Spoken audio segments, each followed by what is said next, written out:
अस्सलाम वालेकुम नाजरीन, वेलकम टू द शो। बात कारोबार की, मैं हूं आपकी मेज़बान नताशा हसीब। नाज़रीन, मार्केट की बात करें तो हम देख रहे हैं कि मार्केट का स्टैंड पॉजिटिव नोट पे दिखाई दे रहा है। वीक के आगाज़ में थोड़ा सा एक फ्लैट नोट देखा गया था, लेकिन अब हम देख रहे हैं आज का दिन एक पॉजिटिविटी प्रिवेल हुई।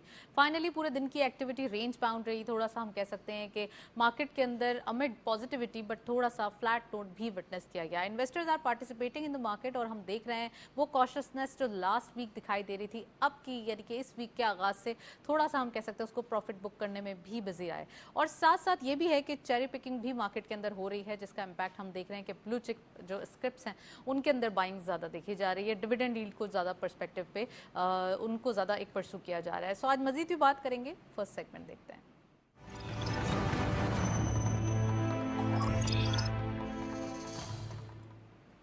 टॉपिक ऑफ द डे में आज हम बात करेंगे एक्सपोर्ट सेक्टर के हवाले से। एक्सपोर्ट जो इंडस्ट्रीज़ हैं वो क्या क्या हैं हमारे पास, कौन कौन से सेक्टर्स हैं जो ज़्यादा एक्सपोर्ट करते हुए दिखाई दे रहे हैं, और एक्सपोर्ट के नंबर्स को अगर कंपाइल किया जाए तो हम $30 बिलियन पर एनम पहुंच नहीं पाते, या फिर कभी कभार ऐसा होता है कि उसको क्रॉस नहीं कर पाते अगर पहुंच भी जाते हैं। तो क्या एक इसमें इशूज़ हैं या क्या चैलेंजेस हैं जिनका सामना है एक्सपोर्टर्स को, आज हम डिटेल डिस्कस करेंगे। साथ साथ ये भी बात करेंगे कि रेमिटेंसेज वर्सेस अगर हम बात करें एक्सपोर्ट्स, तो हमेशा रेमिटेंसेस थोड़ा आगे बढ़ते हुए दिखाई दे रहे हैं। एक्सपोर्ट्स के टारगेट प्राइम मिनिस्टर साहब ने $50 बिलियन जो है वो रखे हैं कि यकीनन हम इस ईयर नहीं तो नेक्स्ट ईयर ये जो एक टारगेट है वो ज़रूर पूरा करेंगे। तो उसके लिए क्या क्या एफर्ट्स करना पड़ेगी, आज हम डिटेल बात करेंगे। साथ साथ अगर हम बात करें बिजनेसेस के हवाले से, एनुअल अर्निंग क्या है, एक्सपोर्ट प्रोसेसिंग जोन्स क्या काम कर रहे हैं, कितना काम होना चाहिए, एफिशिएंसी कितनी होनी चाहिए, और हमारे पास जो ऑप्शंस मौजूद हैं इसको मज़ीद डाइवर्सिफाई कैसे किया जा सकता है, क्योंकि इसके अंदर चीज़ें बेहतर हो सकती हैं, बहुत गुंजाइश है। सो आज हम डिटेल डिस्कस करेंगे। We have your very exclusive panel. Hanif Lakhani साहब ने हमें ज्वाइन किया है। आप बिजनेसमैन हैं, उनको खुशामदीद कहते हैं। अस्सलाम वालेकुम sir, welcome to the show. And we have your Mazhar Ali Nasir साहब, आप इंडस्ट्रियलिस्ट हैं, बिजनेसमैन, उनको भी खुशामदीद कहते हैं। अस्सलाम वालेकुम मज़हर साहब, welcome to the show. Programme का बाकायदा आगाज़ करेंगे। मैं हनीफ लाखानी साहब से पूछना चाहूँगी, सबसे पहले सर ये बताइए कि बिजनेसेस की बात हो रही है, एक्सपोर्ट्स की बात हो रही है, और एक्सपोर्ट्स को बढ़ाना या एक्सपोर्ट्स के लिए टारगेट सेट करना, प्राइम मिनिस्टर साहब ने इनिशिएटिव लिया कि $50 बिलियन इस ईयर नहीं तो अगले ईयर तो करना ही करना है। कैसे देखते हैं चीज़ों को? बहुत शुक्रिया नताशा। देखिए हाँ, हमें कोई हमेशा अच्छा ही टारगेट सोचना चाहिए और बड़ा टारगेट ही सोचना चाहिए एक्सपोर्ट के लिए, लेकिन साइमल्टेनियसली हमको ये देखना पड़ेगा कि हमारे पास एक्सपोर्टेबल प्रोडक्ट्स क्या हैं और हम इसके ऊपर कितना मेहनत कर रहे हैं। तो अच्छी बात है कि 50 बिलियन डॉलर का गवर्नमेंट ऑफ पाकिस्तान ने एक टारगेट रखा है, लेकिन एज अ बिजनेसमैन मैं ये समझता हूँ कि we do not have capacity in this. हमारे जो मुल्क के अंदर जो कैपेसिटी है एग्जिस्टिंग, उसके अंदर इतनी प्रोडक्ट अवेलेबल है कि इसको हम एक्सपोर्ट कर लें, अनलेस अनटिल हमारे यहाँ कोई एग्रीकल्चर के अंदर कोई बहुत बड़ा रेवोल्यूशन आ जावे और एग्रीकल्चर की एक्स्ट्रा ऑर्डिनरी ग्रोथ हमें मिल जाए।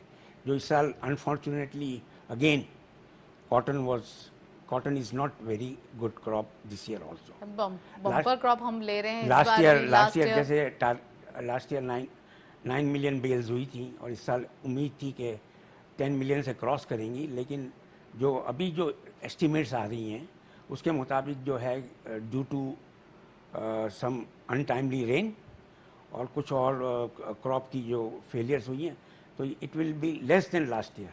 This is what they are projecting. इंशाल्लाह ताला अल्लाह से दुआ है कि वो इनकी प्रेडिक्शन गलत हो और वो जो है हमारे टारगेट से ऊपर निकल जाए, लेकिन at the moment it is like this. तो मेरा ताल्लुक टेक्सटाइल से है।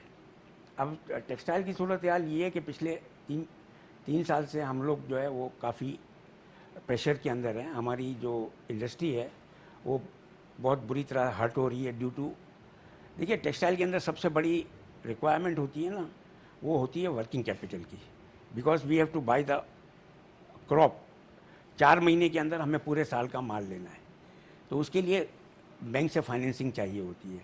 और जो इंटरेस्ट रेट जिस तरीके से हमारे मुल्क में एग्जिस्ट करता है एट द मोमेंट, उसकी वजह से जो है ना इंडस्ट्री सर्वाइव नहीं कर सकी एक्सपेंस को। नंबर 2, दूसरा हमारा जो प्रोडक्ट है उसका 25% प्रोडक्ट का पार्ट है, वो है एनर्जी। एनर्जी ने पाकिस्तान के अंदर हमारी इंडस्ट्री को खास करके बहुत बुरी तरीके से हर्ट किया है। अब हम ये होप कर रहे हैं कि इंटरेस्ट रेट तो थोड़े से अब Right. इन्फ्लेशन कम होगा तो इंटरेस्ट रेट कम हो जाएंगे, जी लेकिन जहाँ तक एनर्जी की बात है तो eight the moment I do not see any progress in that area unless चलें, मैं मज़हर साहब से इंट्रोडक्टरी कमेंट लेती हूँ। मज़हर साहब, एक तरफ हनीफ साहब ये बता रहे हैं कि टेक्सटाइल को चैलेंजेस हैं, टेक्सटाइल की जो एक्सपोर्ट्स है वो हमारे लिए बहुत ही एक हमारी हम कह सकते हैं ना कि एक रीढ़ की हड्डी की मानंद है तमाम एक्सपोर्ट सेक्टर के अंदर, क्योंकि इस कदर उसकी एक्सपोर्ट में हमने हमेशा से बचपन से ये देखा है कि टेक्सटाइल इंडस्ट्रीज़ हमारी चल रही हैं। इश्यूज़ थे, ऑल्दो उस वक्त सब्सिडी थी, अब नहीं है या क्या वो है, मैं पास्ट में नहीं जाती, लेकिन अगर हम थोड़ा सा एक प्रेजेंट की या फ्यूचर की बात करें, हमें अब थोड़ा सा टेक्सटाइल इंडस्ट्री से हटके भी और भी एक्सपोर्ट्स हैं और भी चीज़ें हैं जिनको आगे बढ़ाना है। टूरिज़्म से ही पूरे कंट्रीज़ की कुछ की इकॉनमी चल रही है, तो हम क्यों सिर्फ एक ही सेक्टर पे निसार करें? हम ओवरऑल एक्सपोर्ट सेक्टर की बात करें, कैसे डिफाइन करेंगे आप? देखिए, आपने अभी कहा कि $30 बिलियन की हमारी एक्सपोर्ट है और प्राइम मिनिस्टर का जो टारगेट है वो 50 बिलियन का है जी अचीवेबल टारगेट है, लेकिन जिस तरह लखानी साहब ने कहा उसके लिए आपको वेन्यूज़ एंड एवेन्यूज़ बनाने पड़ेंगे। जी अगर आप टेक्सटाइल्स की बात करते हैं तो आपकी जो ग्रोथ ओवर लास्ट ईयर है वो 0.9% है, मतलब पूरा 1% भी नहीं है। फ्रॉम 16.5 बिलियन आप 16.55 बिलियन की एक्सपोर्ट्स में आए, जिसमें अगर आप एक्चुअली एनालाइज करें तो सिर्फ जो वैल्यू एडिड है यानी टावल्स है या आपके पास गारमेंट्स है वो 4 से 5% ग्रोथ आई है, बाकी लेस देन और इक्वल टू 1% है या नेगेटिव ग्रोथ के अंदर है। तो अगर आप सिर्फ टेक्सटाइल्स की बात करते हैं तो yes there is an issue, लेकिन एट द सेम टाइम अगर आप देखें कि इसमें हम क्या कर सकते हैं, इंटरेस्ट रेट्स गिरेंगे, इंटरेस्ट रेट्स हमें मालूम है as inflation goes down interest rates will come down, but at what cost and when, that's a very big question. दूसरी चीज़ ये है कि टेक्सटाइल्स में अगर आप समझें कि आपकी गैस की कॉस्ट या बिजली की कॉस्ट कम हो जाएगी, तो मैं दुआ करता हूँ कि आपकी बिजली की कॉस्ट कम हो जाए, क्योंकि उसके बगैर आप रीजन को लेके चलते हैं, आप वियतनाम को लेंगे, आप इंडिया को लेंगे, आप बांग्लादेश को देंगे कि उनकी एनर्जी कॉस्ट क्या है, उनकी गैस की कॉस्ट क्या है, उनकी बिजली की कॉस्ट क्या है, उससे अगर आप कंपेयर करेंगे तो हम उनसे बहुत ज़्यादा हैं।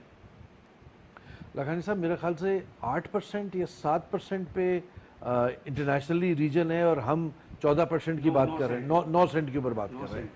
तो इतना फ़र्क होने के बाद कंपेरेटिव होना बड़ा मुश्किल काम हो है। जाता है।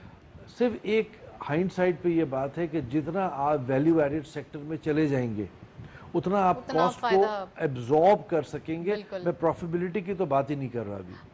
तो ये एक एलिमेंट है जो टेक्सटाइल्स की तरफ है। इसमें वो टेक्सटाइल्स भी हैं जो पाकिस्तान में कम बनती हैं, फॉर एग्जांपल डिफेंस की टेक्सटाइल्स हैं, बुलेट प्रूफ जैकेट्स वगैरह बनती हैं बट कम बनती है। लेकिन अगर उस तरफ आप जाएं या उन वैल्यू एडेड प्रोडक्ट्स की तरफ जाएं जो पाकिस्तान नहीं बना रहा, तो उसमें चांसेस हैं कि आप इसको एब्जॉर्ब कर सकेंगे। True. लेकिन वो रीढ़ की हड्डी जो 50% एक्सपोर्ट्स टेक्सटाइल्स के नज़रिए से करती है, वो आपकी यार्न्स, गारमेंट्स, होम टेक्सटाइल्स हैं, हाँ। उसको चलाने के लिए गवर्नमेंट को इंसेंटिव देना होगा। और ये 50 बिलियन ज़रूर करेंगे, लेकिन उसको इंसेंटिवाइज करने की, सब्सिडाइज करने की इस वक्त कोशिश सख्त की ज़रूरत है, क्योंकि आज इस इंडस्ट्री के अंदर तो जो मजहर most साहब, हमारे important पास बात तो है, हम आईएमएफ के प्लान में हैं, आईएमएफ के प्रोग्राम में, यहाँ पर हम सब्सिडी नहीं दे सकते हम, क्योंकि आईएमएफ की एक रिस्ट्रिक्शंस है। दूसरी तरफ ये कि कब तक अब आप एक सब्सिडी देकर फिर उसके बाद आप बेनिफिट्स लेंगे? देखिए, आपके पास मैं, आईटी सेक्टर है, विदाउट एनी इन्वेस्टमेंट आपको परफॉर्म करके मैं दे रहा आपको है। बताऊं, आप 16.5 अरब की एक्सपोर्ट्स को एक तरफ नहीं कर सकते, और 16.5 अरब की एक्सपोर्ट के अलावा जो टेक्सटाइल्स की है, जो लोग इसके अंदर एम्प्लॉयमेंट जनरेट की हुई है, वो पाकिस्तान की रीढ़ की हड्डी है। बहुत तो ज़्यादा, आप बिल्कुल। एकदम उसको एक साइड पे नहीं कर सकते। मैंने आपसे कहा 50 बिलियन ज़रूर हो सकता है। आपके पास इंजीनियरिंग गुड्स हैं, आपके पास एग्रीकल्चर है, आपके पास मजीद वैल्यू एडेड आयरन स्टील के अंदर प्रोडक्ट्स हैं जिसमें आप जा सकते हैं। पाकिस्तान मोटरसाइकिल्स एक्सपोर्ट कर रहा है, ट्रैक्टर्स एक्सपोर्ट कर रहा जी, है, बिल्कुल। इलेक्ट्रॉनिक एक्सपोर्ट कर रहा है, जैसे आपने कहा IT है, तो वो भी हमारा बेहतर होता जा रहा है। कंपेयर टू द रीजन उतना तेज़ नहीं है, लेकिन हो सकता है। लेकिन इसके साथ साथ टेक्सटाइल्स के अंदर अगर आप देखें, जो एक ख़तरे की बात है कि वो ये है कि इन्वेस्टमेंट इन न्यू टेक्नोलॉजी नहीं हो रही। यानी एंटरप्रेन्योर आज इस इंटरेस्ट रेट पे और आगे की मार्केट को देखते हुए इन्वेस्टमेंट नहीं कर रहा, लेकिन जो इंसेंटिव्स की बात प्राइम मिनिस्टर साहब ने की है कि 50 बिलियन की एक्सपोर्ट्स में हम जाएंगे, वो सिर्फ एक्सपोर्ट की बात हो रही है, वो सिर्फ टेक्सटाइल की बात नहीं हो रही। जी मैं जानता लेकिन हूं, मैं सिर्फ आपकी उसमें उन्होंने बात को बिजली पे बात की है कि बिजली को हम देख रहे हैं, और अगर बिजली को वो कुछ हद तक बेहतर करेंगे तो मैं समझता हूँ ये हमारी टेक्सटाइल की एक्सपोर्ट्स भी पॉजिटिव यील्ड की तरफ जाने मजहर शुरू हो साहब, आप बिजली की बात कर रहे हैं, आईपीपी से भी अभी डिस्कशन चल रही है, आईपीपी के ऊपर अभी थोड़ा सा नेगोशिएशन पीरियड आया है, सब बात कर रहे हैं, क्या समझते हैं आप आईपीपी के हवाले से क्या मामला हैं? देखिए आईपीपी के मामलात जो हैं बड़े सिंपल हैं। अगर मैं एक क्रक्स में लूँ तो 52% जो आईपीपीज़ हैं खुद गवर्नमेंट ऑफ पाकिस्तान के हैं। उसके बाद कुछ गैर मुल्की हैं जो तकरीबन 28 to 30% है और बाकी लोकल हैं।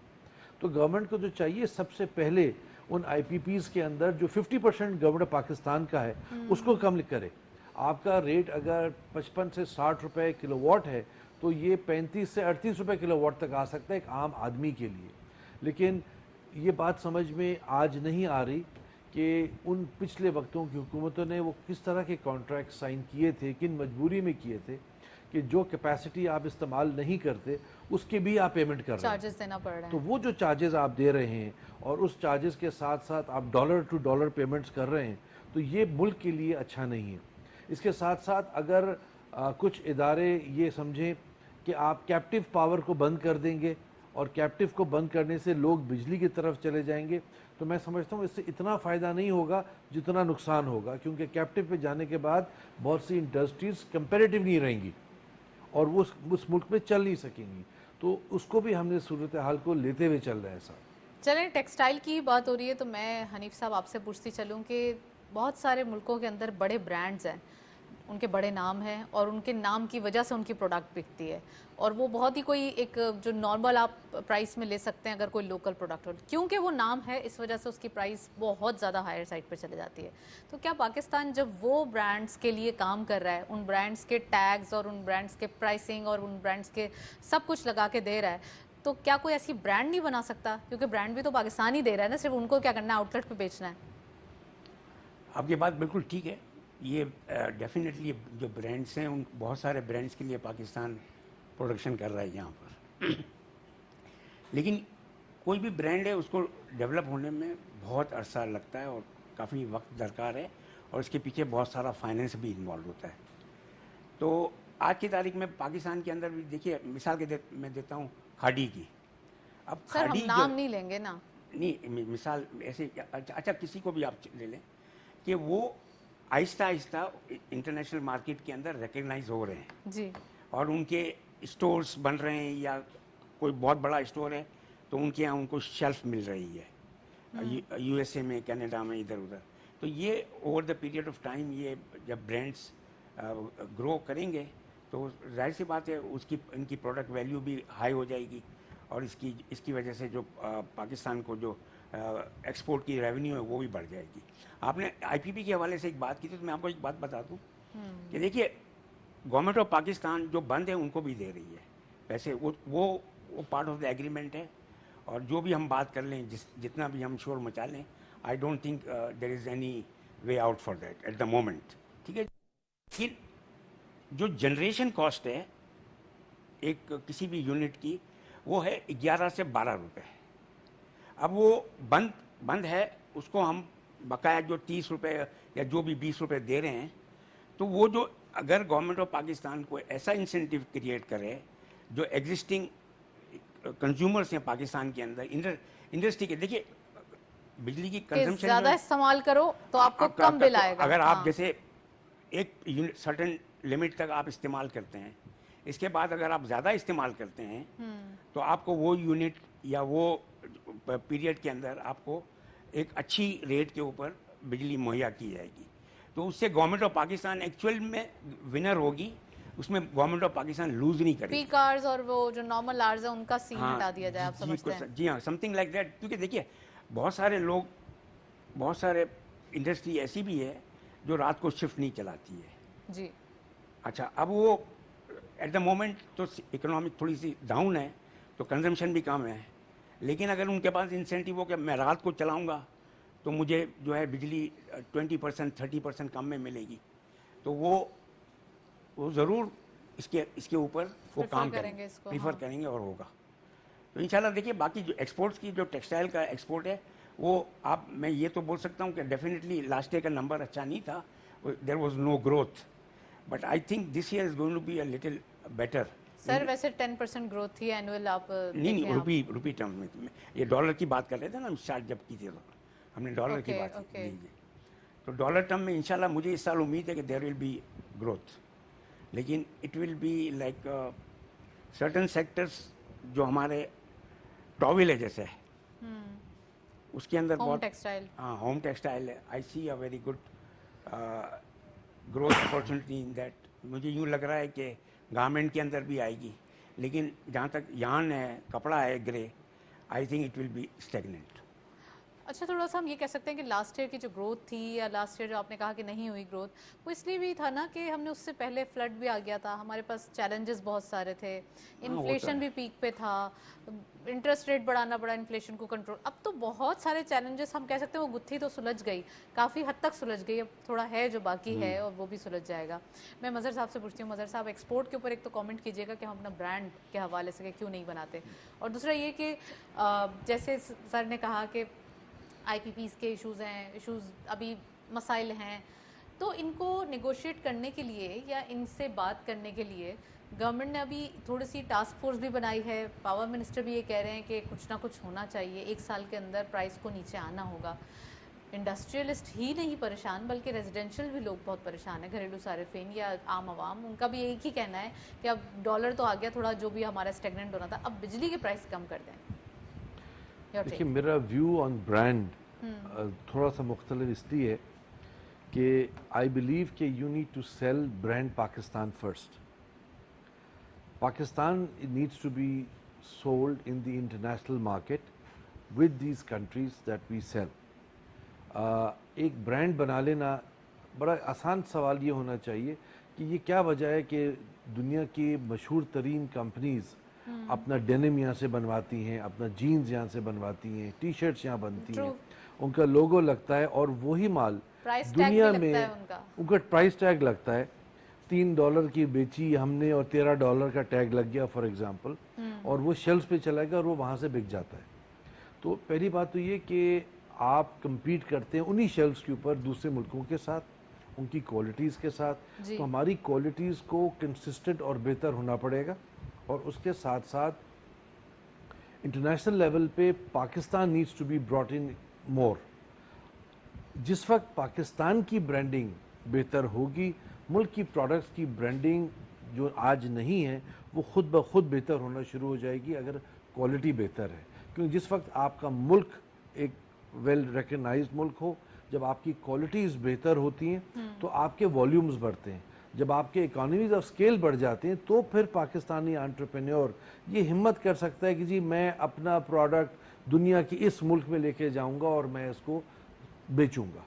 लेकिन जब तक आप सिर्फ दूसरे ब्रांड्स के लिए काम कर रहे हैं वो वैल्यू आपको कभी नहीं मिलती। प्रोडक्ट आपका, मैंने तो प्राइस लेके बता दी है कि जो चीज़ $3 की, लखानी साहब मुझसे बेहतर जानते हैं, लेकिन $3 वाली चीज़ डबल प्राइस में बिकती है या उसे ट्रिपल प्राइस में बिकती है, अब वो ब्रांड नेम के नाम पे हो या कॉस्ट ऑफ डूइंग बिजनेस के नाम पे हो, लेकिन उससे बेहतर कोई चीज़ नहीं होगी। हमें इसके साथ साथ उन ब्रांड्स पे काम करना चाहिए जो पाकिस्तानी है। मतलब अगर हम अपनी फसलों पे काम करें, एग्रीकल्चर हमारा एक की फूड सिक्योरिटी के पॉइंट ऑफ व्यू से भी और from an export point of view से भी की सेक्टर बन सकता है। मज़हर साहब, जब एक तरफ हमारे पास राइस के लिए टारगेट सेट किया जा सकता है, आपको याद होगा $2 बिलियन से की एक्सपोर्ट आगे नहीं बढ़ती, इस बार तो इन्होंने $3 बिलियन का टारगेट सेट किया और $4 बिलियन हमने कमाए। मैं तो आपको उसी तरफ लेके जा रहा था कि जिस वक्त आपकी ईड्स बेहतर होती हैं, क्वालिटीज़ बेहतर होती हैं, तो दुनिया के अंदर फूड प्रोडक्ट्स वो चीज़ कर सकते हैं जो आज से पहले पाकिस्तान में नहीं हो रहे थे। राइस का एग्जांपल ही मैं आपको देने वाला था कि हम कहाँ 2 अरब पे थे और हम डबल कर चुके हैं, और जब हम 4 अरब पे आए हैं वेरी हैप्पी, कहते हैं कि हमने $3 बिलियन करना था, हमें तो ये ब्लेसिंग है कि $4 बिलियन मिल गया। अब $4 बिलियन पे आने के बाद आपने ये भी देखा होगा कि investment in polishing lines for rice, investment in the rice sector increase हो गया, and they have set another target $6 billion next तो ईयर के लिए। ये तो सिर्फ एक राइस है। आप इमेजिन करें कि अगर आप सिर्फ 5 प्रोडक्ट्स अपने एग्रीकल्चर के ले लें और उस पर एम्फसाइज और फोकस करें, कॉटन, राइस, शुगर, जो प्रोडक्ट बन सकती है देखिए जो जैसे राइस है आपके पास, इस तरह आपके पास डिफरेंट अदर चीज़ें हैं। मैं जैसे आपको हमेशा कहता हूँ कि way the largest 5th largest producer of dairy in the world. Dairy, हाँ। आप डेयरी प्रोडक्ट्स को भी डेवलप कर सकते हैं और एक्सपोर्ट कर सकते हैं। आप वीट की बात करते हैं, हम राइस की बात करते हैं कि आप वीट को भी एक्सपोर्ट करते हैं और एक्सपोर्ट होता है। बिस्किट वगैरह इसके आप अच्छे बहुत ऑर्गेनिक चीज़ें वीट। मतलब अगर वीट आपका बेहतर क्वालिटी में यील्ड आ जाए तो आप वैल्यू एडेड प्रोडक्ट्स एक्सपोर्ट कर सकते हैं। नहीं, आपने काफ़ी डिटेल बताई है। मैं हनीफ साहब से पूछूंगी। हनीफ साहब चलेंगे तो टेक्सटाइल की बात हुई, एक्सपोर्ट सेक्टर को खासकर टैक्सेस के हवाले से कुछ इश्यूज का सामना है जो कि एब्जॉर्बेबल नहीं है।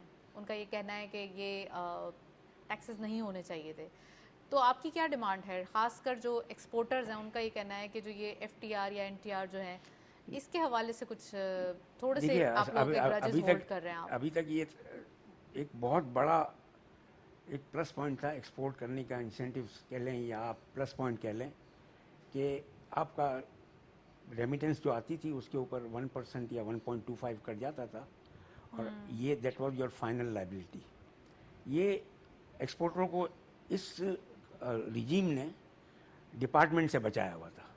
अब हुकूमत पाकिस्तान ने 2% तो रेमिटेंस के ऊपर कर दिया और इसके अलावा you will have to maintain the books. देखिए एज अ बिजनेसमैन मैं तो, एज अ फैक्ट्री ओनर मैं तो ये कहूँगा कि डॉक्यूमेंटेशन की तो रिक्वायरमेंट है और इस कंट्री को अगर ग्रो करना है तो डॉक्यूमेंटेशन तो करनी ही पड़ेगी। लेकिन साइमल्टेनियसली हमारे जो FBR का निज़ाम है उसको भी हमें बेहतर करना पड़ेगा। ये आज इन्होंने एक्सपोर्टर्स के ऊपर जैसे ये लागू हो गया, ये देयर इज़ मिक्स्ड, इसके अंदर बात हो सकती है कि ये ज़्यादा है या कम है, लेकिन all of a sudden from 1% to 29% ले जाना किसी भी एरिया के अंदर, it makes a big impact on the that area. और उसके बाद क्या होता है कि लोगों का जो इंटरेस्ट जो होता है काम करने के बजाय वो दूसरी चीज़ों के अंदर इन्वॉल्व हो जाते हैं। तो मैं ये मेरा फाइनेंस मिनिस्टर साहब से रिक्वेस्ट ही है कि इसको डेफिनेटली इसको देखें, क्योंकि ये सिर्फ एक इंडस्ट्री वाले या टेक्सटाइल सेक्टर की बात नहीं है जी। ये तमाम एक्सपोर्टर्स के लिए ये मसला है। और इसके अंदर हमारे बहुत सारे ऐसे एक्सपोर्टर्स हैं जो बहुत छोटे पैमाने पर काम करते हैं, उनके लिए इस अ वेरी बिग ये मसला हो जाएगा कि किस तरीके से वो अपनी किताबों को मेंटेन करें और किस तरीके से अपने एक्सपोर्ट के ऊपर काम करें। देखिए एक और चीज़ ये कि आपने एक रिजीम बनाया हुआ था और ये बहुत सालों से ये रिजीम चल रहा था। तो जो इंडस्ट्री है वो तो अपनी बुक्स मेंटेन करती है, वो तो रिगार्डलेस कि वो फिक्स टैक्स में है कि नॉर्मल टैक्स में है, वो अपना मेंटेन करती है। लेकिन जो कमर्शियल एक्सपोर्टर्स होते हैं वो they do not maintain this kind of books. अब ऑल ऑफ अ सडन आपने उनके ऊपर रिक्वायरमेंट कर दी कि आप बुक्स भी सबमिट कराओ और आप जो है इनको जो है टैक्स भी जमा कराओ और उसकी सारी लवाजमात पूरी करें। तो गवर्नमेंट को इसके अंदर देखना चाहिए ताकि एक्सपोर्ट की जो ग्रोथ है वो हैम्पर ना हो, मेरा ये बोल। अच्छा, आपने बिल्कुल वजह फरमाया, चीज़ें हैं जो कि अलाइन करने की ज़रूरत है। लेकिन मैं आपकी बात से ये समझी हूँ कि टैक्सेस के हवाले से जो न्यू टैक्सेस हैं वो थोड़ा सा एब्जॉर्ब होना मुश्किल है, लेकिन जो लास्ट ईयर टैक्स इम्प्लीमेंट हुआ था वो सही है। आप समझते हैं कि वो चले, अब वो अभी वो तो वक्त आदत गुजर गया है या ये ताज़ा मामला है इस वजह से ऐसा है? ये भी 1 साल बाद आप सेटल हो जाएगा? देखिए वो तो बी ऑनेस्ट। देखिए 60 रुपए की बिजली भी हम सेटल तो हो ही गए ना, ये तो नहीं है कि चलें मज़हर साहब, आप बताइए कि एक तरफ SMEs हैं, या कहते हैं ना थोड़ा सा अगर स्मॉल एंड मीडियम से थोड़ा सा अगर अपर स्केल कर लें, लेकिन वो LSM में नहीं इंक्लूड होता है, उनके लिए ऑप्शंस थोड़ा सा टफ हो जाते हैं जब ये जैसे ये बता रहे हैं कि आप नए टैक्सेस आते हैं या न्यू टैक्सेस के हवाले से अडॉप्टेशन। अब आपको क्या लगता है कि गवर्नमेंट को भी पैसे तो चाहिए, टैक्सेस कलेक्ट करना है। हाँ, इस बार एक अच्छी चीज़ हुई है कि अब एग्रीकल्चर जो सेक्टर है वो भी टैक्स नेट में आ जाएगा जनवरी 1 से। तो आपके सामने और क्या ऑप्शंस बच जाते हैं? मतलब आप इस सेक्टर को छोड़ दें, इसको एग्जेम्पशन दे दें और एक्सपोर्टर्स आ जाएंगे और डिफरेंट सेक्टर के आ जाएंगे, वो कहेंगे उनको चाहिए एग्जेम्पशंस, तो क्या करे गवर्नमेंट? देखिए गवर्नमेंट जो है वो ओवरऑल रेवेन्यू को देखती है कि वो आपके एक्सपोर्टर से क्या रेवेन्यू आ रहा है या मैन्युफैक्चरर्स जो लोकल हैं और लोकल मार्केट में बेचते हैं उनसे वहाँ क्या रेवेन्यू आ रहा है या आम लोग टैक्सेस क्या देते हैं। तो उस रेवेन्यू पॉइंट ऑफ व्यू से अनफॉर्चुनेटली इस मुल्क में आज भी जो FBR का सिस्टम है वो इनडायरेक्ट टैक्सेस की तरफ है। अगर आप डायरेक्ट टैक्सेस की तरफ चीज़ों को बेहतर कर लें, जिस तरह लाखानी साहब ने कहा कि ट्रांसपेरेंसी की तरफ चले जाएं, डॉक्यूमेंटेशन की तरफ चले जाएं, तो आपका टैक्स सिस्टम जो है वो बेहतर हो जाएगा। अब जब ये टैक्स सिस्टम बेहतर होगा तो उस वक्त ओवरऑल आप देखेंगे कि टैक्सेस नीचे की तरफ आएंगे। लेकिन अभी दिल्ली दूरस्थ, जी अभी इसमें वक्त है। जो टैक्सेस देने की बात है, चाहे वो इंपोर्टर हो, लोकल मैन्युफैक्चरर हो, कमर्शियल एक्सपोर्टर हो या मैन्युफैक्चरिंग एक्सपोर्टर हो, अगर इनकम होगी तो उसके ऊपर वो टैक्स देगा। तो इस वक्त जो सबसे बड़ा क्वेश्चन मार्क है वो प्रॉफिटेबिलिटी पर है और वायबिलिटी पर है। तो मैं समझता हूँ इस साल के अंदर ये इशू जो है इतना बड़ा इम्पैक्ट पैदा नहीं करेगा, लेकिन इस साल के अंदर ये भी देखना है कि इस नए रिजीम के साथ गवर्नमेंट क्या और चीज़ों को इंसेंटिवाइज करती है एक्सपोर्टर्स के लिए। वज़ीर साहब, कि वो लास्ट अपनी ईयर आपको याद exporters को होगा बढ़ा सके। फिस्कल ईयर में हमारे पास 38% इन्फ्लेशन थी। उस वक्त ये तमाम मेजर्स दिए गए, तमाम टैक्सेस के हवाले से थे, उस वक्त बिजली के हवाले सब कुछ, मतलब सब बढ़ रहा था। अब ये कि एटलीस्ट अशया खुर्दनोश में कुछ एक कमी देखी गई है। वो इन्फ्लेशन जो कि हाइपर एक्टिव हुआ था वो थोड़ा सा अब काफ़ी हद तक, थोड़ा सा नहीं हम कह सकते बल्कि एक गुड न्यूज़ भी है कि 9.5% पे इन्फ्लेशन आ चुकी है और आफ्टर 3 इयर्स ये नंबर्स हम देख रहे हैं। लेकिन आपने जो एक्चुअल रियल इन्फ्लेशनरी फिगर्स को लेके चलना है ना, तो what needs to be seen is, जैसे आपने अभी SME और LSM की बात की, तो LSM अगर आप लास्ट ईयर लेंगे तो -7% में था, आज पॉजिटिविटी की तरफ आया है। तो वो एक पीक तो नहीं लेगा, एक वी ग्रोथ लेगा जिसके अंदर स्लो एंड स्टेडी ग्रोथ होगी। सब कुछ डिपेंड करेगा कि अगर आज इन्फ्लेशन 9.5% का फिगर आया है तो हम 19.5% के बैंक मार्कअप रेट से कब नीचे आएंगे। जिस तरह ये बैंक का मार्कअप रेट नीचे आता जाएगा, सस्टेनेबिलिटी ऑफ उन रेट्स को देखना पड़ेगा कि क्या वो 9.5 से बढ़ता तो नहीं है और कम की तरफ आता है। ये ज़रूर है कि इकोनॉमिक सिचुएशन सिर्फ हमारी पाकिस्तान के अंदर ख़राब नहीं, पूरी दुनिया में ख़राब है। हमें सिर्फ पाकिस्तान को नहीं देखना, आपने ये देखना है कि आप दुनिया के किसी भी मुल्क को ले लें, आप रीजन में ले लें, जब हम रीजन की बात करते हैं तो आप टर्की को ले लें, आप चाइना के फिगर्स उठा लें जो एक जायंट है, तो आप ये देखेंगे कि उनके सबके पास अपने अपनी हैसियत के मुताबिक प्रेशर्स हैं, इकॉनमी पे प्रेशर्स डले हुए हैं, ग्रोथ्स नहीं है। तो यही सिचुएशन पाकिस्तान की है। और एज एन एक्सपोर्टर अगर आपके पास प्रेशर इंटरनेशनल मार्केट में होगा तो आपकी एक्सपोर्ट्स पे भी प्रेशर आएगा। सिर्फ देखने वाली बात यह है कि क्योंकि हम आज बैठे हैं कल के लिए और इस उम्मीद पे बैठे हैं कि बेहतरी आएगी, इन्फ्लेशनरी रेट्स बेहतर होंगे, हुकूमत वो काम करेगी जिससे आम आवाम के लिए और बिजनेसमैन के लिए बेहतरी आएगी, तो उस बेस पे आगे आप इन्वेस्ट करते हैं। तो मैं समझता हूँ कि अगर एक चीज़ को ये कंट्रोल कर लें और वो इन्फ्लेशन अपना इंटरेस्ट रेट्स हैं, तो इससे एक मल्टीप्लाइंग इफेक्ट मार्केट में आ जाएगा। आज अगर किसी के पास पैसे भी है ना, आज अगर किसी के पास पैसे भी है ना, तो उसने वो बैंक में या इस्लामिक बैंक में डाले हुए कि वही प्रॉफिट ठीक है, बाकी नहीं, हलाल होकर आता है, वो हलाल होकर आ जाता है। मैं हनीफ साहब से पूछूंगी। हनीफ साहब, एक तो 12 सितंबर को पॉलिसी रेट की अनाउंसमेंट है, तो क्या एक्सपेक्टेशन है आपकी? बिल्कुल 1% प्लस है। अच्छा, मुझे उम्मीद है यानी कि 150 बेसिस पॉइंट डेफिनेटली कम किए जाएंगे। अच्छा, मैं आपको 19.5 आ रहा है तो तकरीबन 18% पे आ जाएगा, आप समझते हैं? 18 ईयर्स। लेकिन अगर आप मुझसे पूछें तो जिस तरीके से कम कर देना चाहिए, फॉरेन सिंगल डिजिट पे ले आना चाहिए, जिस तरीके से स्टेट बैंक ने क्वांटम जंप किया था ना इंटरेस्ट रेट बढ़ाने में 400 बिप्स, हाँ, तो ऐसे ही इनको क्वांटम करना चाहिए ताकि बूस्ट मिले डोमेस्टिक, हालात आगे ना निकल जाए, हालात परेशान कुन ना हो जाए। हाँ, लेकिन थोड़ा सा बूस्टर देने की जरूरत है इकोनॉमी को। इकोनॉमी इस वक्त बिल्कुल चोक हो गई है ड्यू टू दिस इंटरेस्ट। पहले 150 से थोड़ा सा आगे कर लें, 200 bips may be they are seeing. Governor साहब इज वेरी कीन, उनको वो भी जरा देखते हैं। हाँ, तो गवर्नर साहब की खिदमत में एक और बात भी करनी है। देखिए, आपने एक्सपोर्ट की बात की ना $50 बिलियन की जी, 50 बिलियन के लिए जो एग्रीकल्चर वगैरह से जो भी ग्रोथ आएगी वो तो अपनी जगह पर है, लेकिन आपको इंडस्ट्री से ही ग्रोथ लानी है ना टू अचीव दैट टारगेट। तो इसके लिए आपको टेक्नोलॉजी के अंदर इन्वेस्टमेंट की ज़रूरत है।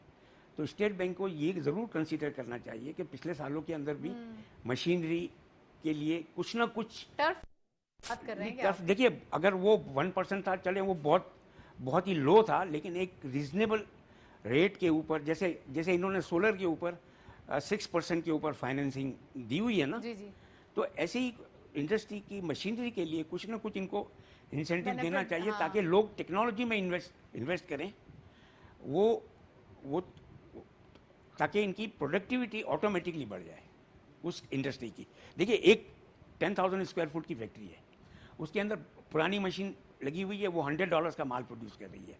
उसके अंदर एक नई टेक्नोलॉजी की मशीन लग जाएगी, उसी 10,000 स्क्वायर फुट के अंदर आपने अपने 1,000 इंट्रोडक्टरी कमेंट में भी कहा था कि इतनी कैपेसिटी नहीं है पाकिस्तान में। आप समझते हैं कि कैपेसिटी इस तरीके से बढ़ेगी। तो आप समझते हैं कि सिर्फ वही जो अभी ऑलरेडी ऑनगोइंग जो चल रहा है सिनेरियो, वही उन्हीं के ऊपर बोझ ना डाला जाए, नई बिल्कुल, फैक्ट्रीज भी लगनी नहीं चाहिए। लगनी चाहिए। तो हमारे लिए जो खासकर जॉइंट वेंचर्स या हमारे जो चाइना से जो लोग चेंज ओवर चाहते हैं या शिफ्ट करना चाहते हैं और वो चाह रहे हैं कि उनको जगह भी मिले और एक अच्छा हेल्दी इन्वायरमेंट मिले कि वो अपनी बिजनेसेस वहाँ ले जाएं, इंटरनेशनल बिजनेसेस भी हैं, क्या समझते हैं लखानी साहब, हमारे पास क्या प्रपोजल है उनके लिए?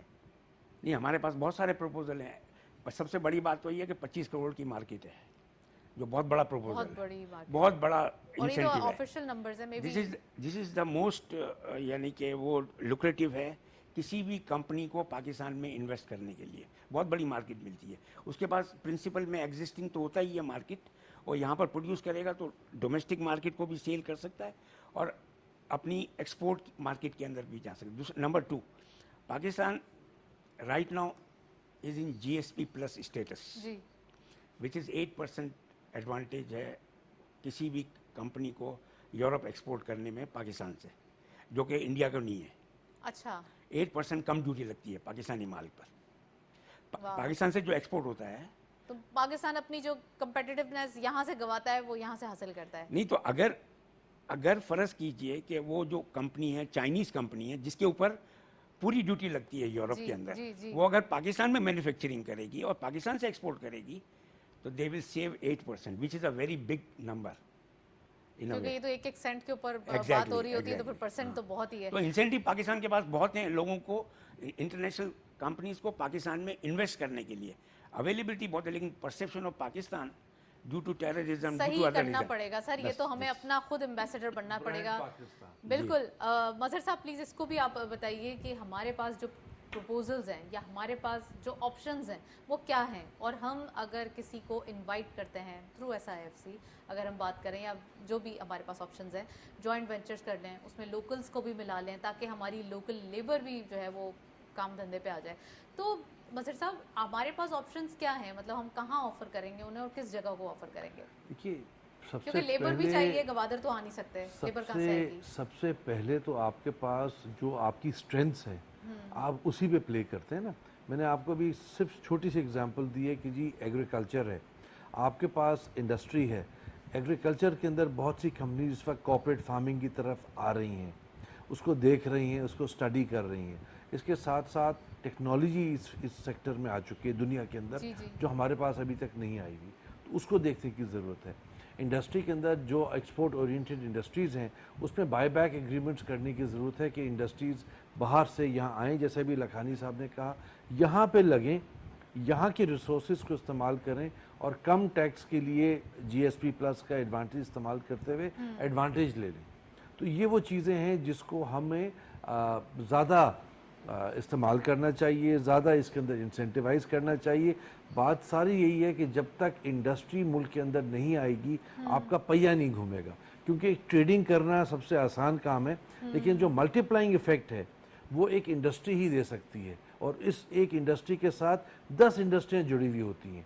जैसे हम कंस्ट्रक्शन के लिए कहते हैं कि 72 एंसिलरी इंडस्ट्रीज़ हैं जो उसके साथ कंस्ट्रक्शन connected इंडस्ट्रीज़ हैं, में, ऑटोमोबाइल्स की बात करते हैं। इसी तरह टेक्सटाइल सेक्टर्स को आप लेंगे तो इसके अंदर भी 50 इंडस्ट्रियाँ हैं जो एक टेक्सटाइल में है। फार्मर से लेके क्रॉप से लेकर हर चीज़। आज आपके पास ड्रिप टेक्नोलॉजी पे काम इतना नहीं हो रहा जितना होना चाहिए। आज आपके पास, और मैं उसको इस तरह देखता हूँ कि अगर आप पानी निकाल के वीट बना रहे हैं और वीट आपकी फसल आ गई और आपने वीट को एक्सपोर्ट कर दिया, तो मेरी नज़र में आपने अपना पानी एक्सपोर्ट कर दिया।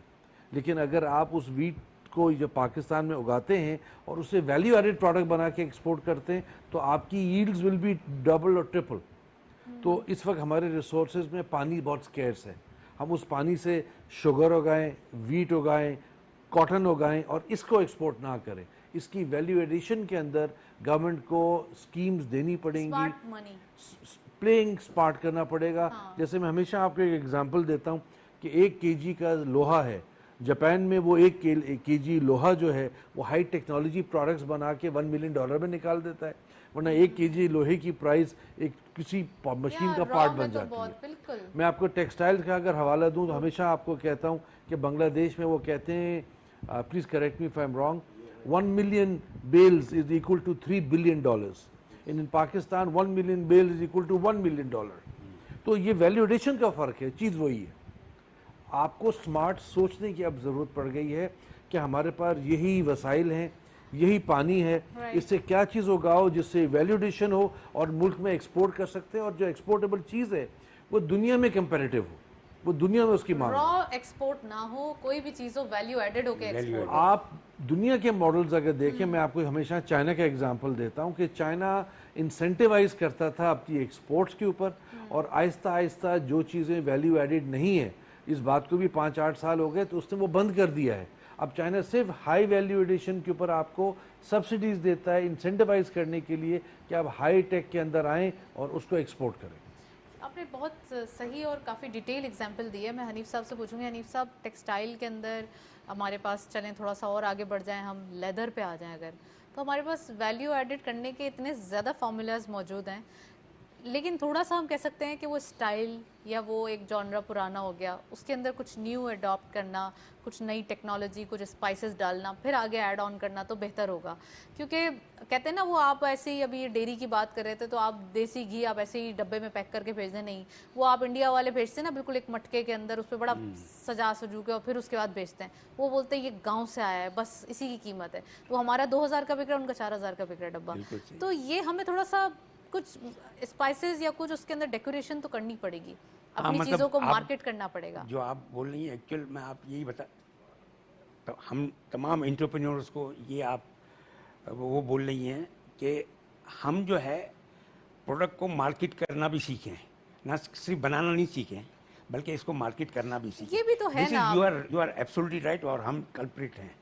हम लोग इतने अच्छे तरीके से चीज़ों को मार्केट नहीं करते हैं। इसकी बहुत सारी वजूहत हैं कि हम लोगों को इतनी हमारे यहाँ इतने ट्रेंड लोग मार्केटिंग के अंदर नहीं रहे हमारे। अब तो बच्चे बहुत पढ़कर बहुत आगे बढ़ गए, और आज की तारीख में आप देख रहे होंगे कि जो हमारे स्टोर्स हैं और जो हमारी लोकल प्रोडक्ट्स मार्केट में बिक रही होती हैं, तो उनके अंदर पैकिंग का ट्रेंड जो है बहुत चेंज हो गया है। तो ऐसे ही ये अपना छोटा ब्रांड, छोटी पैकिंग बनाकर जो है दुनिया में बेचना और इसको आगे बढ़ाना, ये हम सबकी कोताही है, और इसके अंदर एज अ नेशन, और अगर शायद हम टाइमली अडॉप्ट कर लेते तो आज ये मसाइल ना होते तो हमारे हाँ वो बेहतर, आज हम ज़्यादा वैल्यू एडेड चीज़ें हाँ। आगे कर रहे होते हैं। तो ये देखिए, इसके अंदर एक और चीज़ भी है कि हमारे कंट्री का जो हम ज़रूर इस प्रोग्राम में बैठकर बात कर रहे हैं एक्सपोर्ट की, लेकिन as a country we are not consistent in projecting export on every forum. हमें हर फोरम के ऊपर, हर जगह के ऊपर पाकिस्तान की एक्सपोर्ट बढ़ाने की ही बात करनी चाहिए, तो जाकर हमारा कल्चर बनेगा एज अ कंट्री। हाँ। जैसे चाइना के अंदर बेसिकली सब क्या काम कर रहे हैं, सब काम कर रहे हैं, सब पड़ना, वो सब एक ही चीज़ है बिल्कुल। कि उनको एक्सपोर्ट कर रहे हैं। वो आप कोई आइटम है उसका $1 सुई से लेके चाहे आप एरोप्लेन करें, आपको करना एक्सपोर्ट है। हाँ, करना एक्सपोर्ट है बस। ये Exactly. You have to make the culture, export culture बनाना पड़ेगा। मजहर साहब, थोड़ा सा यंगस्टर्स को भी मोटिवेट करना पड़ेगा। अब सब आईटी की तरफ जा रहे हैं, अब सबकी एक दौड़ या सबकी सोच अब आईटी की तरफ है। तो अब आपको क्या लगता है, ऐसा तो नहीं होगा कि तमाम एमबीएस बन गए, अब तमाम लोग आईटी पे चले जाएं? Although there are lot of requirement. Future जो है वो आईटी का ही है, ई कॉमर्स का ही है, और जितने लोग पाकिस्तान में, जितने यंग बच्चे और यंग लोग हैं, जितना इस फील्ड में आएंगे उतना पाकिस्तान के लिए अच्छा है। तो मैं समझता हूँ इसको हमें इनकरेज करना चाहिए, और इसमें इतना स्कोप है कि जितने आज हैं इसके डबल भी हो जाएं, तो इससे आपको कोई फ़र्क नहीं पड़ेगा। एक तो आपके पास यंग जनरेशन आईटी में आ जाती है, अगर ये बाहर जाती है तो आपके पास ज़र मुबादला भी आता है। दूसरी चीज़ ये, आप देखिए कितनी वर्चुअल कंपनीज़ आ गई हैं। पाकिस्तानी दो कंपनीज़ हैं जो फॉर्चून 100 ऑफ वॉच 100 की लिस्ट में आ गई हैं। अच्छा। वो पाकिस्तानी 2 कंपनीज हैं जो वर्चुअल टैक्स में फिनटेक्स के अंदर आई हुई हैं। जी, जी, तो जी, मैं जी, समझता हूँ बिल्कुल, कि हाँ। मैं ये समझता हूँ कि ये बहुत बेहतरीन चीज़ है। और पाकिस्तान क्योंकि एक यंग नेशन है, इसके अंदर आपकी जो अभी परसेंटेज प्रीमेच्योर है, या एक जो आपकी एवरेज एज है वो 50% बिलो 34 की एज के हैं। तो मैं समझता हूँ कि वो जनरेशन अगर आईटी की तरफ आए बहुत अच्छा है। हमारे पास गैस के रिसोर्सेज स्कैर्स होते जा रहे हैं, तो हम अगर आईटी की तरफ जाएं, सर्विसेज की तरफ जाएं, सॉफ्टवेयर की तरफ जाएं, बैक एंड ऑफिस की तरफ जाएं, कोई कमी नहीं है पाकिस्तान के लिए। मैं बल्कि इसमें तो ये वो इदारा वो इलाका है या वो इंटरेस्ट फील्ड है जिसमें गवर्नमेंट को जितना इंसेंटिवाइज करना है कि स्कूलों में Geographically भी कंप्यूटर्स हम हर बहुत जगह लेकर आए। मजर साहब, जोग्राफिकली हम बहुत इंपॉर्टेंस रखते हैं। सिपैक हमारे पास एक ब्लेसिंग है। जी हाँ। हमारे पास अभी बाय रोड हमारे रूट्स बहुत जी हाँ, एक्टिव होने जा रहे हैं, तो हमारे पास बिल्कुल। तो ऑप्शंस हैं, बट थोड़ा सा हमें अपने दिमाग को और अपने कहते हैं ना बॉडी को बाय मींस एंड लॉस तमाम चीज़ों से प्रिपेयर करना पड़ेगा कि अब हमें देखिए, आगे बढ़ना है। प्रिपरेशन वहाँ होती है जहाँ प्लान्ड होते हैं, और ये प्लानिंग मैक्रो लेवल पे गवर्नमेंट साइड से आती है। हर आदमी काम करने True, के लिए true, true. तैयार है, लेकिन वो जगह देखता है जहाँ पे आसानी हो और फैसिलिटी हो। तो अगर जिस तरह 50 साल पहले आप हर आदमी को लोन देते थे सिर्फ टेक्सटाइल मिल लगाने के लिए या शुगर मिल लगाने के लिए, इसी तरह के इंसेंटिवाइज करें और कंप्यूटर्स को, टेक्नोलॉजी को आम कर दें। जिस तरह आज एक गली गली बच्चे के पास स्मार्टफोन आ गया है, तो इस वही बच्चा स्मार्टफोन के साथ, वही टेक्नोलॉजी के साथ बढ़ रहा है। लेकिन अगर उसको आप स्कूलों में, उसको आप तालीमी इदारों में कंप्यूटराइजेशन की तरफ लेके जाओ, उसका शौक आईटी की तरफ हो, तो हार्डवेयर से ज़्यादा ये सॉफ्टवेयर फील्ड, पढ़ाएं तो ये ज़्यादा फील्ड बेहतर है। इतनी बड़ी है जिसमें कोई कमी नहीं है। बहुत ज़्यादा नॉलेजेबल है। मैं हनीफ साहब से पूछूंगी, हनीफ साहब हमारे पास जो एक्सपोर्ट प्रोसेसिंग जोन्स हैं उसमें भी थोड़ा सा इंसेंटिव या उसको भी थोड़ा सा डाइवर्सिफाई करने की ज़रूरत है, क्योंकि हमारी जो लैंड्स हैं, अब मैंने सुना है कि यहाँ पर रेंटल जो है वो बहुत ज़्यादा अब ये इस चीज़ पे जोर दिया जा रहा है कि लैंड जो है वो आपको बेची नहीं जाएगी बल्कि रेंट पे दी जाएगी। तो क्या ऐसा है? Correct me if I am mistaken. Well actually मुझे ज़्यादा इसके बारे में इतनी तो नॉलेज नहीं है, लेकिन I think export processing zone जो है हर कंट्री के अंदर होते हैं, और वो लीज अगर गवर्नमेंट ऑफ पाकिस्तान अगर लीज के ऊपर भी देना चाहती है तो it is fine, it is not big issue. और ख़ास करके जो इंटरनेशनल इन्वेस्टर है उसके लिए तो लीज का ऑप्शन ज़्यादा वायबल होता है। अच्छा, उसके नहीं लिए तो आप कैसे मोटिवेट करेंगे यंगस्टर्स को कि वो भी एंटरप्रेन्योरशिप कल्चर में आए? ज़रूरी नहीं है कि वो बहुत बड़ी एक फैक्ट्री या बहुत बड़ी एक इंडस्ट्री लगा लें, एक कारखाने से स्टार्ट करें। हाँ, तो वो छोटा अगर छोटी साइज़ का उसको एरिया दे दिया जाए जो किराए के ऊपर या लीज के ऊपर गवर्नमेंट ऑफ पाकिस्तान बहुत रीजनेबल रेट के ऊपर दे, तो वो अपना जो भी इसके जहन में आइडिया है उसको वो प्रमोट कर सकता है, और वो आहिस्ता आहिस्ता जो है एक्सपोर्ट इंडस्ट्री के एज अ एक्सपोर्ट इंडस्ट्री अपने आप को बढ़ा सकता है। जैसे पहला घर बनाना है तो कोई टैक्स नहीं है, तो वो छोटा कारोबार तो कर रहे हैं हाँ, तो टैक्स ना हो, हाँ, ताकि छोटा वो भी मतलब मोटिवेटेड हो। थोड़ा देखिए, हमारे यहाँ एक्चुअली ये बहुत बहुत ज़्यादा हाइप हो गई है कि इंसेंटिव दे रहे हैं, सब्सिडी दे रहे हैं। एक्चुअली इतनी ज़्यादा कोई सब्सिडी भी नहीं है, इतनी ज़्यादा कोई इंसेंटिव भी नहीं है। चलिए, अब अगर तो हम- है ही नहीं ना सर, अब तो आईएमएफ आ गई और ये डिबेट बहुत नहीं, बड़ी है। We IMF are running out of time. चलिए, thank you so much. Hanif साहब हमारे साथ मौजूद हैं। मजहर साहब, आपका बहुत बहुत शुक्रिया, आज आप तशरीफ लाए। आज के दिन हमने डिटेल डिस्कशन की अबाउट बिजनेसेस और ख़ासकर एक्सपोर्ट सेक्टर के बारे में बात की। एक्सपोर्ट सेक्टर जितना ज़्यादा फ्लरिश करेगा उतना ही पाकिस्तान की इकॉनमी और पाकिस्तान की सनतें तरक्की करेंगी। दैट्स इसी नोट पे प्रोग्राम को वाइंड अप करते हैं। इजाज़त दीजिए, अल्लाह हाफ़िज़।